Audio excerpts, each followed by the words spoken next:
دھوپوں میں تپتی زمینوں پہ سجدے، سفر میں وہ گھوڑوں کی زینوں پہ سجدے، چٹانوں کی اونچی۔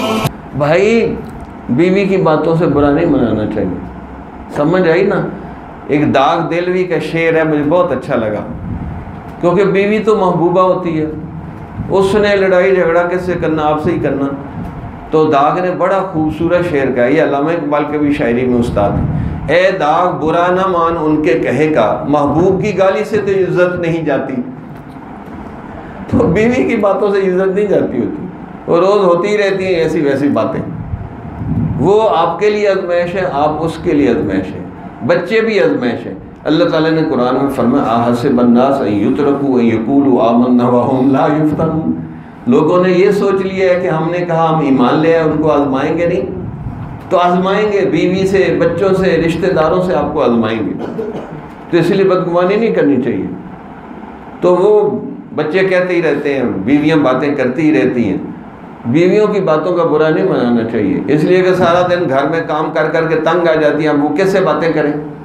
تو آپ سے ہی باتیں کرنے گی، تو آپ آئیں اور آپ مراقبے میں بیٹھ جائیں تو اس کو تو پھر مراقبہ اچھا نہیں لگے گا نا، وہ تو مسجد میں مراقبہ کریں گا۔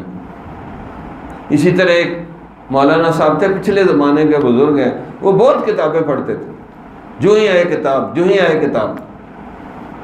تو اس بیوی نے کہا کہ یہ تمہاری کتابیں مجھ پر 3 سوکنوں سے بھاری ہیں کہ 3 اور شادیاں کر لا لیکن یہ کتابیں چھوڑ دیں، جب آتا ہے کتاب پڑھنے۔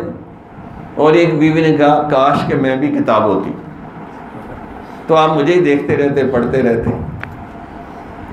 اور آج کل میں کہتا ہوں ترقی ہو گئی ہے، کئی بیویاں کہتی کاش کہ ہم بھی موبائل ہوتی، کہ ہمیں ہی سنتے رہتے، ہمیں ہی سنتے رہتے۔ تو بیوی کا حق موبائل جتنا تو ہے نا، جتنا بندہ موبائل کو سنتا اتنا بیوی کو بھی سنے۔ دیکھو پھر کتنی محبت ہوگی آپس میں۔ ہم بیوی کی بات سننا نہیں چاہتے تو کس کو سنائے؟ تو اتنا حوصلہ پیدا کریں کہ بیوی کی بات سنیں، اور بیویوں کو بھی نصیحت اگر عورتیں سننی ہے تو خاوندوں کی بات بھی آپ سن لیا کریں، کیونکہ سناتی رہتی ہیں اور سنتی نہیں، تو کچھ ان کی سنیں کچھ ان کی سنو۔ کسی نے شعر کہا ہے، کچھ ہم کھنچے رہے، کچھ وہ کھنچے رہے، اسی کشمکش میں رشتہ ٹوٹ گیا چاہ کا۔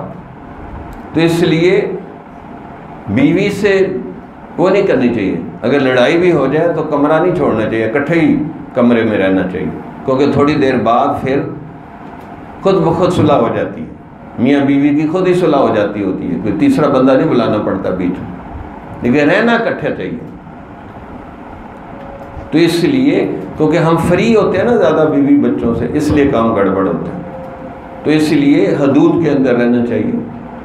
دھوپوں میں تپتی زمینوں پہ سجدے، سفر میں وہ گھوڑوں کی زینوں پہ سجدے، چٹانوں کی اونچی جبینوں پہ سجدے، وہ صحرا بیاباں کے سینوں پہ سجدے۔